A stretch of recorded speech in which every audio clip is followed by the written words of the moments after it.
सोमदेव ग्रंथराज नीति वाक्यामृत में स्वामी समुद्देश में राजा कैसा होना चाहिए इसका वर्णन कर रहे हैं।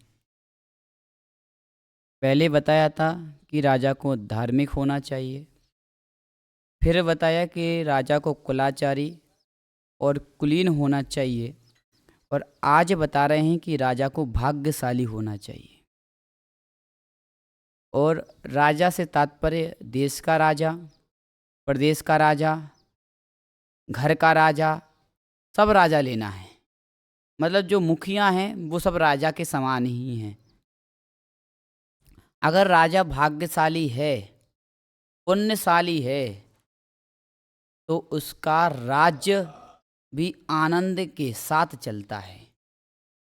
भाग्यशाली राजा है तो उसकी प्रजा भी सुखी होती है, और भाग्यहीन राजा है तो उसकी प्रजा भी दुखी रहती है।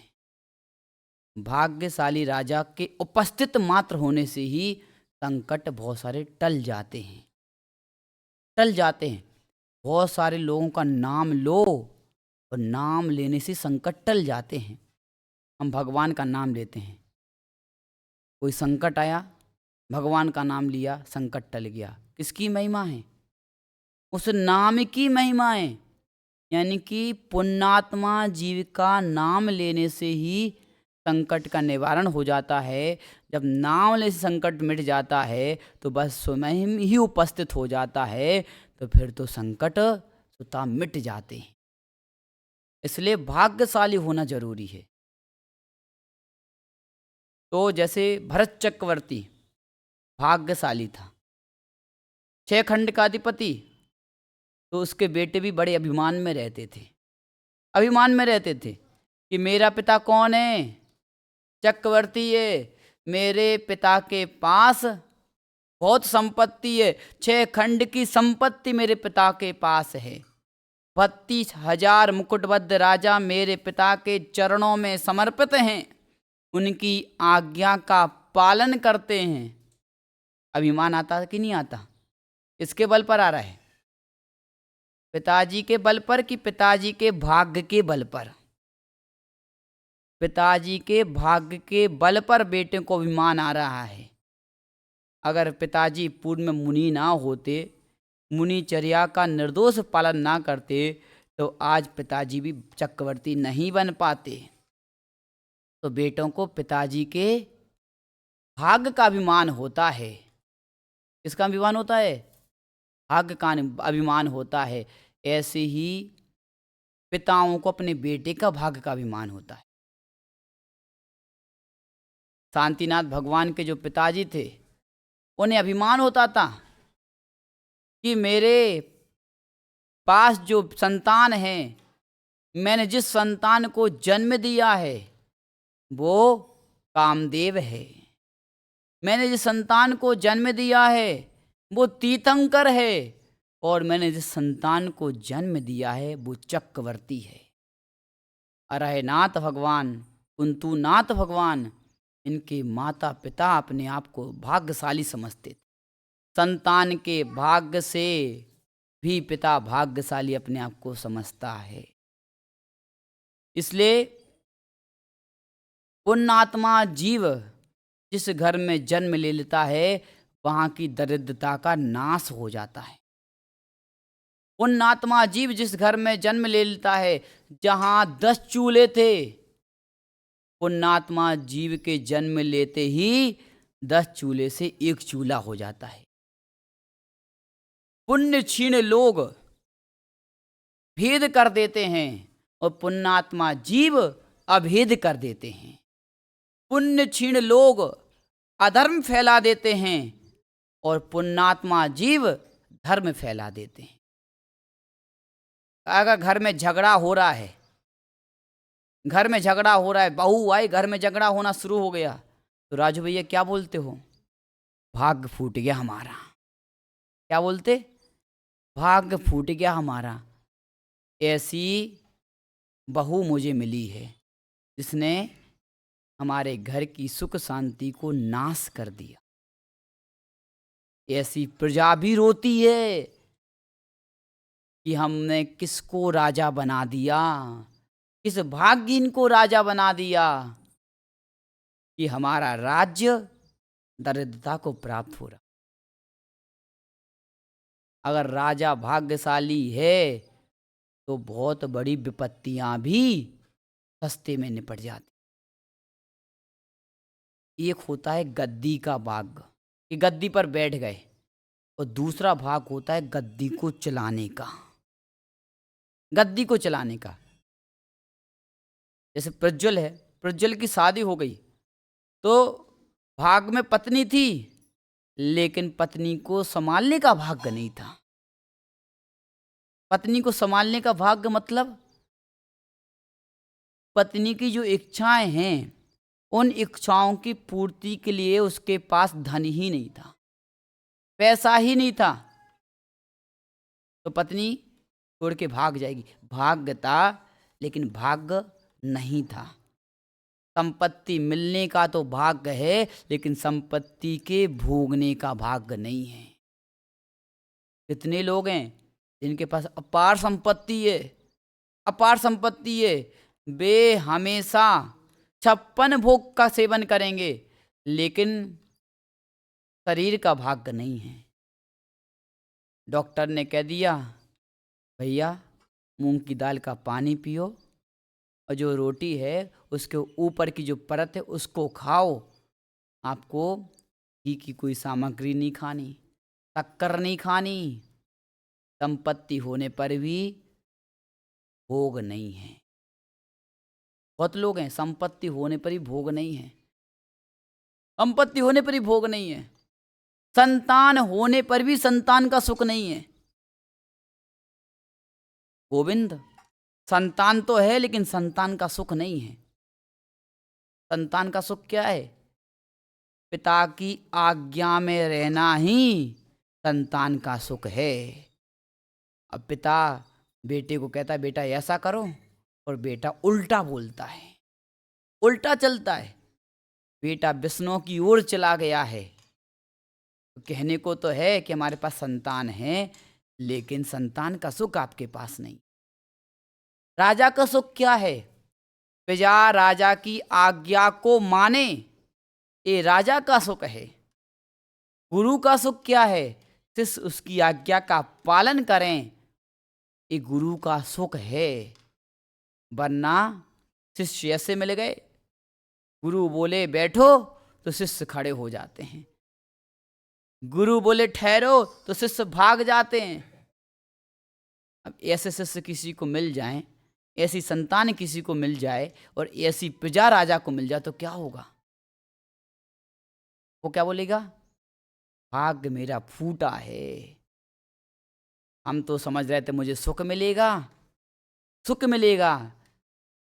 जो सुख था वो भी छिन गया, वो भी सुख छिन गया। ऐसी राजा लोग भी अब गद्दी पर पहुंचने का भाव तक पहुंच गए, लेकिन पूछो रात को नींद भी नहीं लगती है, रात को नींद भी नहीं लगती। दिमाग में यही चलता रहता है कि वो व्यक्ति हमसे नाराज हो गया है, उसको कैसे मनाना है, कैसे मनाना है, कौन से शब्द बोलना है, हमें क्या निर्णय लेना है। नींद नहीं लगती, यही चलता रहता है। घर में देख लो, किसी के साथ झगड़ा हो जाए नींद लगती है, शांति से भोजन भी नहीं होता, रोटी भी अंदर नहीं जाती है। इसलिए भाग्यशाली व्यक्ति को ही राजा बनाना चाहिए। भाग्यशाली व्यक्ति को ही घर की डोर अपने हाथ में संभालना चाहिए। ये कोई नियम नहीं है कि जिसके बाल सफ़ेद हैं, जो बुजुर्ग है वही घर का मुखिया हो। नहीं, जो भाग्यशाली है, प्रज्ञावंत है, बुद्धिमत्ता से युक्त है, वो घर का मुखिया होना चाहिए, जिसको संभालने की प्रज्ञा हो। अब जैसे आपके घर पे 7 भावकी हैं और 7 भावकी में से एक एक व्यक्ति को लिया गया है और ट्रस्ट में जोड़ा गया है, तो कुछ लोग युवा भी हैं। तो जो युवा हैं उस ट्रस्ट में, क्या उस भावकी में कोई बुजुर्ग नहीं था? थे कि नहीं थे? बुजुर्ग थे, लेकिन आपने युवा को क्यों चुना? क्यों चुना? क्या देश में प्रधानमंत्री नरेंद्र मोदी के और कोई बुजुर्ग नेता नहीं थे? लाल कृष्ण आडवाणी नहीं थे? उनको प्रधानमंत्री क्यों नहीं बनाया? भाग्यशाली नहीं थे, योग्यता का भाव था और प्रभुत्व सत्ता नहीं थी। प्रभुत्व सत्ता भी होना चाहिए।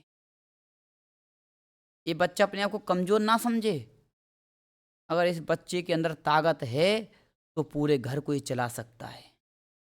एक बच्चा भी घर को चला सकता है। इसलिए हमें उम्र नहीं देखना चाहिए, हमें व्यक्ति के भाग्य को देखना चाहिए। हमें उम्र नहीं देखना चाहिए, व्यक्ति की बुद्धिमत्ता को देखना चाहिए।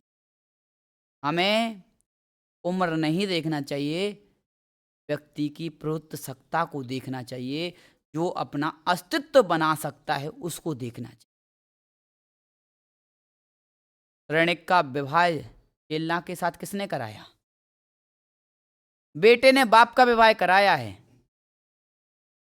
बेटे ने सेटिंग की अपने बाप की। बेटे ने कहा पिताजी आप चिंता में हो, चिंता में हो। पिता कहते हैं कि मुझे रानी चेल्ला उससे विवाह करना है, चेल्ला से विवाह करना है, चेल्ला से विवाह करना है, मुझे वो पसंद आ गई है। तो अभय कुमार कहता है पिताजी हमारे हो तो चिंता आपके चेहरे पर? कदापि नहीं, कदापि नहीं। प्रज्ञा संपन्न था, प्रज्ञा का प्रयोग किया, व्यापारी बन के गया। धर्मात्मा ऐसा अपने आप को दिखाया है कि ऐसा तो कोई धर्मात्मा है ही नहीं। सामायिक करना 3 समय, भगवान की पूजा में तल्लीन रहना, लेकिन संभल के रहना। आजकल भी ऐसा होने लगा है, आजकल भी ऐसा होने लगा। क्रांति भैया, अजैन लोग अब जैन की बिटिया चाहिए है तो भेष बदल के आ जाते हैं, भेष बदल के आ जाते हैं और भेष बदल करके ऐसा दिखाते हैं कि हम तो बिल्कुल जैन हैं, गुरुओं की सेवा करेंगे, गुरुओं की सेवा करेंगे, आहार देंगे, भक्ति करेंगे। आपको पता ही नहीं चलेगा कि यह जैन हैं। भाषा जैन धर्म की बोलेंगे, लेकिन भाषा जैन धर्म की होगी पर भाव जैन धर्म का नहीं होगा। और इधर पर बिटिया लेके चले जाएंगे, बाद में अपना असली रूप दिखाएंगे।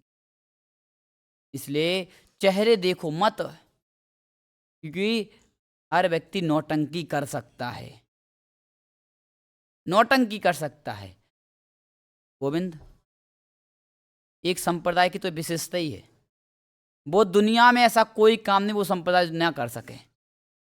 उस संप्रदाय में जो व्यक्ति है वो दुनिया के हर एक काम कर सकता है, नाली साफ से लेकर के सोने चांदी की दुकान, फैक्ट्री वगैरह सब कर सकता है। वो जल्दी सीख लेते वो लोग, उनसे बच के रहना।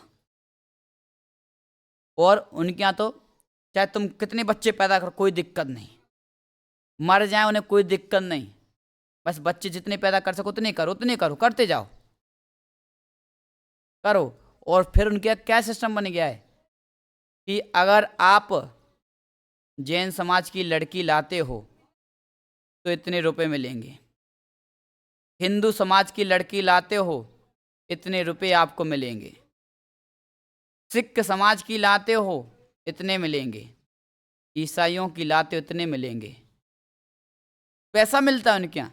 तो उनके लोग, उनके जो बालक हैं, युवा हैं, वे आवारा से घूमते रहते, उन्हें कोई काम नहीं है, बस सिर्फ ये फंसाने में लगे रहते हैं, क्योंकि उन्हें उससे पैसा कमाना है। बाकी उन्हें कोई प्रेम से मतलब नहीं है, उन्हें धन से मतलब है, तुमसे प्रीति करने से कोई मतलब नहीं। संभल के जीना पड़ेगा, हर समय जागृत होके जीना पड़ेगा, वो लॉलीपॉप से प्रभावित नहीं होना पड़ेगा। पिताजी ने डांट दिया और दूसरे ने संभाल लिया, तो हम प्रज्वल क्या समझने लगते? पिताजी से अच्छे कौन है? वो अंकल हैं जिन्होंने संभाल लिया, जिन्होंने हमें सरप्राइज दे दी, हमारी इच्छा की पूर्ति कर दी। ध्यान रखना, कभी भी पर व्यक्ति बिना स्वार्थ की आपकी सेवा नहीं करेगा। अगर पर ने आपकी सहायता की है, समझ लो वो स्वार्थी है। आज आपको अच्छा लग रहा है, लेकिन आगे जा कर के आपका उपयोग किया जाएगा। जितने बड़े बड़े लोग रहते हैं, शासन के समझदार लोग, एक कभी भी किसी के डिब्बे से प्रभावित नहीं होते। डिब्बे से मतलब मिठाई का डिब्बा लेके पहुंच गए, प्रभावित नहीं होते।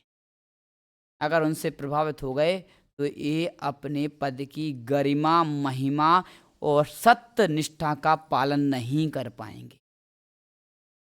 इसलिए राजा को कैसा होना चाहिए? भाग्यशाली। इसमें उम्र नहीं देखी जाएगी, इसमें व्यक्ति का भाग्य देखा जाएगा। प्रभुत्व सत्ता का भाग होना चाहिए, बुद्धिमत्ता का भाग होना चाहिए, धन संपत्ति का भाग होना चाहिए।